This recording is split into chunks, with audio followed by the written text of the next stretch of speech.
matanya pun akan menjadi bagus kalau sanad dan rawinya memenuhi standar kualifikasi berdasarkan ilmu hadis. Di mana cinta masih ingat tentang tempo cerita yang dulu ada saat bosan ceria indah. Kau masih ingat sekali di mana kau menangis bersandar di sapu sadar.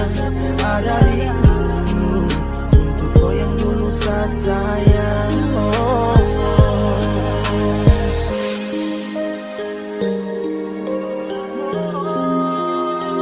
Di mana cinta masih ingat tentang tempo cerita yang dulu ada saat bosan ceria indah. Assalamualaikum warahmatullahi wabarakatuh. Welcome back to channel DR Gus IMPD.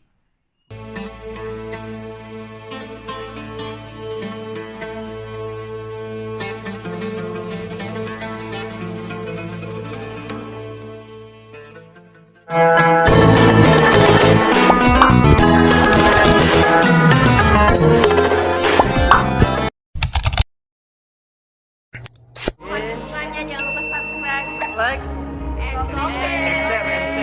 Jangan lupa share juga ya.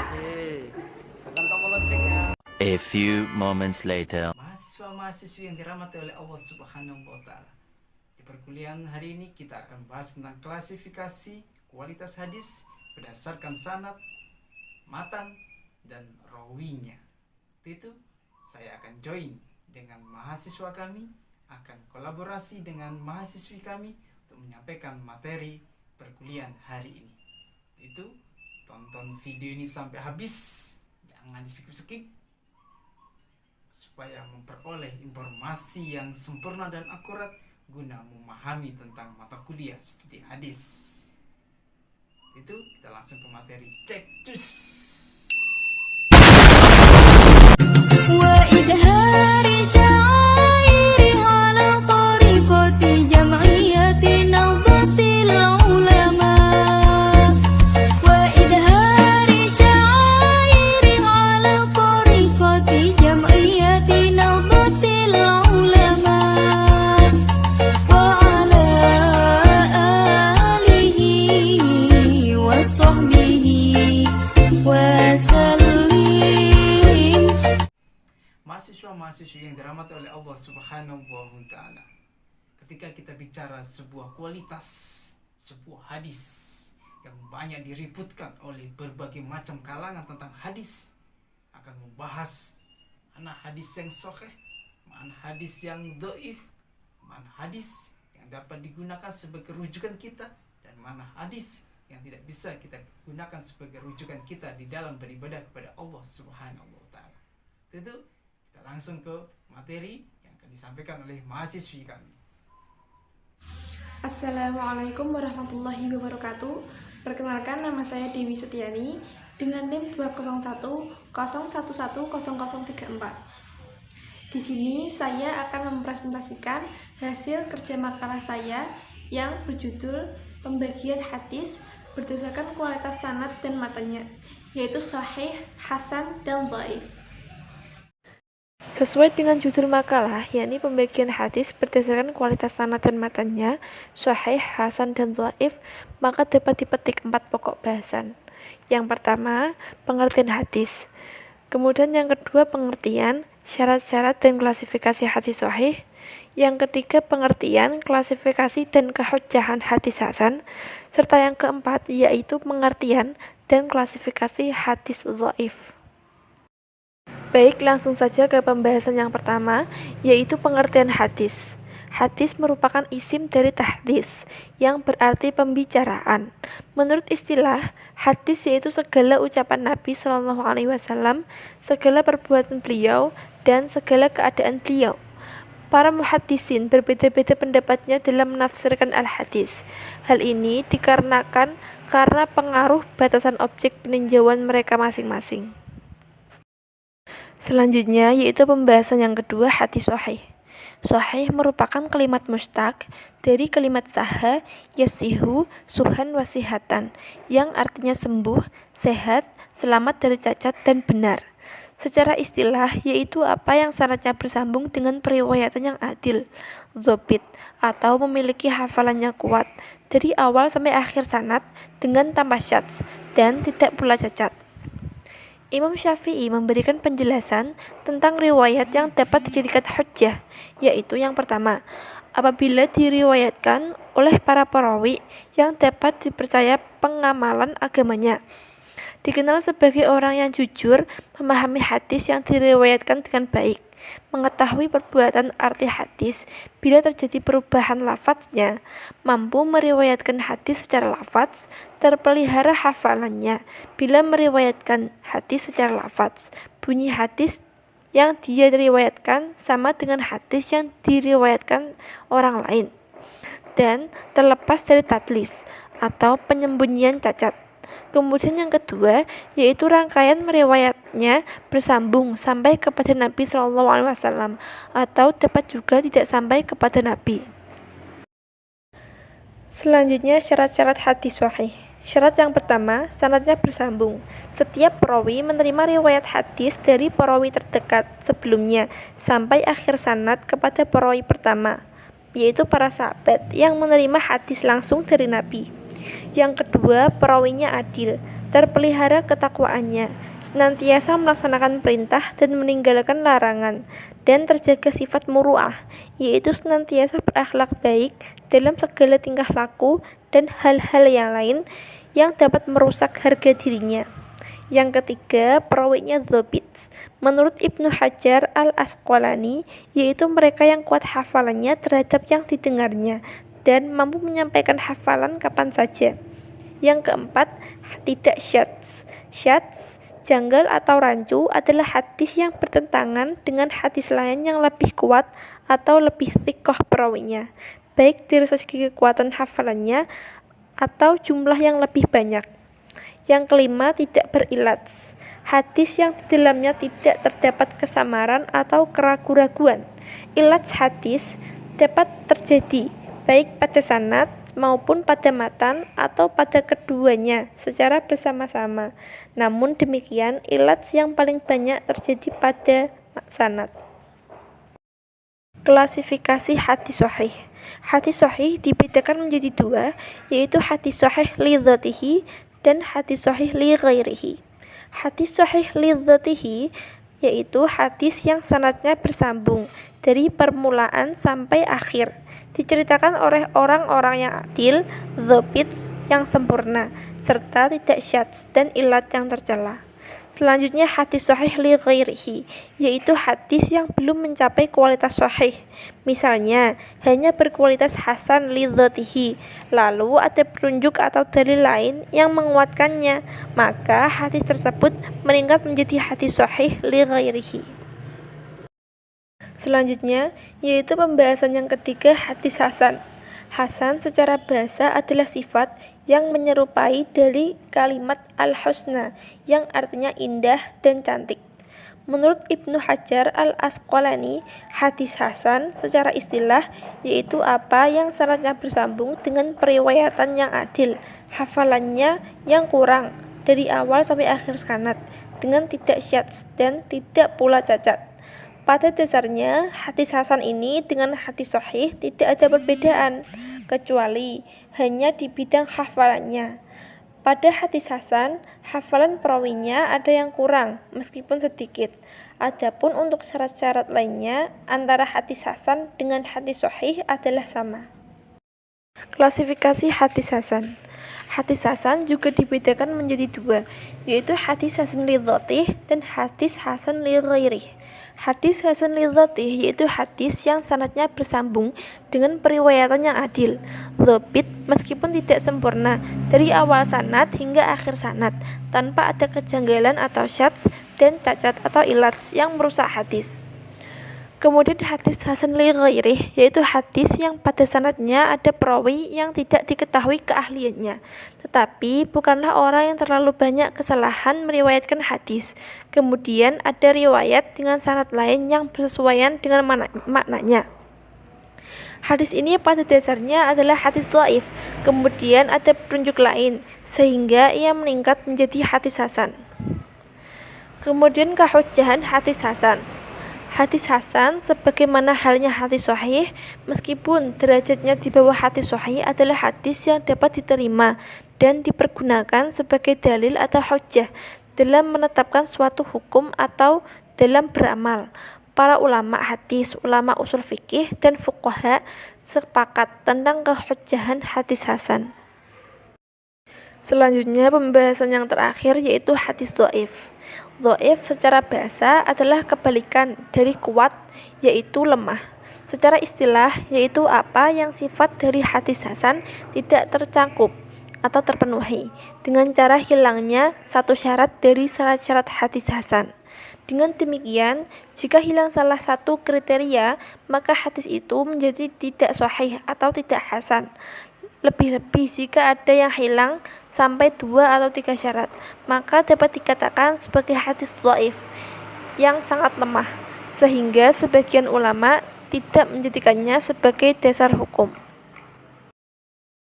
Adapun penyebab kedhaifannya karena 1. Sebab terputusnya sanad. Dibedakan menjadi 2, yaitu terputus secara zahir atau nyata dan terputus secara khafi atau tersembunyi. Terputus secara zahir dibedakan pula menjadi 4. Yang pertama mu'allaq, yaitu apa yang dibuang dari permulaan sanad, baik satu rawi atau lebih secara berurutan. Yang kedua mursal, adalah apa yang terputus dari akhir sanadnya, yaitu orang sesudah tabi'in atau sahabat. Yang ketiga mukhdzal, adalah apa yang terputus dari sanadnya 2 atau lebih secara berurutan. Yang keempat munqati, adalah apa yang sanadnya tidak bersambung. Selanjutnya yang terputus secara khafi atau tersembunyi dibedakan menjadi 2. Yang pertama mudallas, adalah menyembunyikan cacat atau aib pada sanadnya dengan memperbagus untuk zahir hadisnya. Yang kedua mursal khafi, adalah meriwayatkan dari orang yang ia bertemu atau sezaman dengannya apa yang ia tidak pernah dengar dengan lafaz yang memungkinkan ia dengar dengan yang lainnya seperti qala. Penyebab kedhaifan yang kedua yaitu sebab penyakit pada rawi. Hal ini juga dibedakan menjadi 2. Yang pertama penyakit pada ketakwaan, meliputi pendusta, tertuduh dusta, fasik, bid'ah, dan kebodohan. Kemudian penyakit pada dhabit atau hafalan, meliputi jelek hafalannya, lalai, menyelisihi yang thiqat, dan ucapan yang menipu. Selanjutnya klasifikasi hadis dhaif. Yang pertama, dhaif karena tidak bersambung sanadnya. Dibedakan menjadi 7. Yang pertama hadis munqati, yaitu hadis yang gugur sanadnya di satu tempat atau lebih, atau pada sanadnya disebutkan nama seseorang yang tidak dikenal. Yang kedua hadis mu'allaq, yaitu hadis yang rawinya digugurkan seseorang atau lebih dari awal sanadnya secara berturut-turut. Yang ketiga hadis mursal, yaitu hadis yang gugur sanadnya setelah tabi'in. Yang dimaksud dengan gugur di sini ialah nama sanad terakhir tidak disebutkan. Padahal sahabat adalah orang yang pertama menerima hadis dari Rasulullah SAW. Yang keempat mursal al-jali, yaitu hadis yang tidak disebutkannya atau gugur nama sahabat dilakukan oleh tabi'in besar. Yang kelima mursal al-khafi, yaitu pengguguran nama sahabat dilakukan oleh tabi'in yang masih kecil. Hal ini terjadi karena hadis yang diriwayatkan oleh tabi'in tersebut, meskipun ia hidup sezaman dengan sahabat, tetapi ia tidak pernah mendengar sebuah hadis. Yang keenam hadis mu'dhal, yaitu hadis yang gugur rawinya 2 orang atau lebih berturut-turut, baik sahabat bersama tabi'i bersama tabi'in maupun 2 orang sebelum syahabi dan tabi'i. Yang ketujuh hadis mudallas, yaitu hadis yang diriwayatkan menurut cara yang diperkirakan bahwa hadis itu tidak terdapat cacat. Selanjutnya klasifikasi yang kedua yaitu dhaif karena tiadanya syarat adil. Dibedakan menjadi 2. Yang pertama hadis al-maudhu, yaitu hadis yang dibuat-buat oleh seorang pendusta yang ciptaannya dinisbatkan kepada Rasulullah secara paksa dan dusta, baik sengaja maupun tidak. Yang kedua, hadis matruk dan hadis mungkar, yaitu hadis yang diriwayatkan oleh seseorang yang tertuduh dusta terhadap hadis yang diriwayatkannya atau tampak kefasikannya, baik pada perbuatan ataupun perkataannya, atau orang yang banyak lupa maupun ragu. Kemudian yang ketiga, dhaif karena kejanggalan dan kecacatan. Dibedakan pula menjadi dua. Yang pertama hadis syadz, yaitu hadis yang diriwayatkan oleh orang yang makbul, akan tetapi bertentangan atau matanya dengan periwayatan dari orang yang kualitasnya lebih utama. Yang kedua hadis mu'allal, hadis yang diketahui ilatnya setelah dilakukan penelitian dan penyelidikan, meskipun pada lahirnya tampak selamat dari cacat. Klasifikasi yang selanjutnya yaitu dhaif karena tiadanya dzabit. Dibedakan menjadi 4. Yang pertama, hadis mudraj, yaitu hadis yang menampilkan redaksi tambahan, padahal bukan bagian dari hadis. Kemudian yang kedua, hadis maklub, yaitu hadis yang lafaz matanya terukur pada salah seorang perawi atau sanadnya, kemudian didahulukan pada penyebutannya yang seharusnya disebutkan belakangan, atau mengakhirkan penyebutan yang seharusnya didahulukan, atau dengan diletakkannya sesuatu pada tempat yang lain. Yang ketiga, hadis mundharib, hadis yang diriwayatkan dengan bentuk yang berbeda, padahal dari satu perawi, 2 atau lebih, atau dari 2 perawi atau lebih yang berdekatan, tidak bisa ditarjih. Yang keempat, hadis munsyahaf dan muharraf. Hadis musyahaf yaitu hadis yang perbedaannya dengan hadis riwayat lain terjadi karena perubahan titik kata, sedangkan bentuk tulisannya tidak berubah. Hadis muharraf yaitu hadis yang perbedaannya terjadi disebutkan karena perubahan syakal kata, sedangkan bentuk tulisannya tidak berubah. Berdasarkan pokok bahasan yang telah disebutkan tadi, maka dapat ditarik kesimpulan bahwa derajat suatu hadis itu memiliki beberapa kemungkinan. Hadis bisa dikatakan sahih, hasan, ataupun dhaif itu tergantung kepada 2 hal, yaitu keadaan sanadnya dan keadaan perawinya. Namun, para ulama telah diberikan kemudahan bagi para peneliti hadis untuk mengetahui derajat hadis dalam kitab-kitab hadis. Seperti yang paling terkenal adalah kitab Tahdzibul Kamal fi Asma'il Rijal yang menerangkan tentang keadaan perawinya, apakah ia itu pendusta, bid'ah, fasik, dan yang lainnya. Akan tetapi, semua ulama telah sepakat tentang kesahihan hadis oleh Imam Bukhari dan Imam Muslim, sehingga tidak perlu diragukan. Meski begitu, kita harus ingat untuk mentelaah kesahihan hadis-hadis lain dari Imam Bukhari dan Imam Muslim. Dengan mengetahui ilmu hadis, di sini lebih dikhususkan terhadap hadis dhaif, tentu saja membuat akliyah kita menjadi semakin terpacu untuk berpikir dan menggali pengetahuan secara lebih mendalam. Dari berbagai macam pemaparan yang sudah disampaikan yang sangat jelas dan akurat, maka kita dapat menyimpulkan, mengambil sebuah titik terangnya bahwasanya hadis yang berkualitas itu adalah hadis yang sanadnya dan rawinya itu bagus sesuai dengan persyaratan yang berlaku di dalam ilmu hadis itu sendiri, sehingga matanya pun akan menjadi bagus kalau sanad dan rawinya memenuhi standar kualifikasi berdasarkan ilmu hadis. Tuhan mampukan saya untuk bahagiakanku, seorang biasa yang ada untukku. Sayang, dengar saya bilang, sapu cinta dan sayang kekau takkan hilang. Bila ada pertanyaan, kita lanjutkan ke diskusi kita di kolom komen. Kita akan bahas secara detail dan akurat berdasarkan studi hadis. Demikian yang dapat saya sampaikan, kurang lebihnya mohon maaf. Billahi taufiq wal hidayah, waridu wal inayah. Wassalamualaikum warahmatullahi wabarakatuh.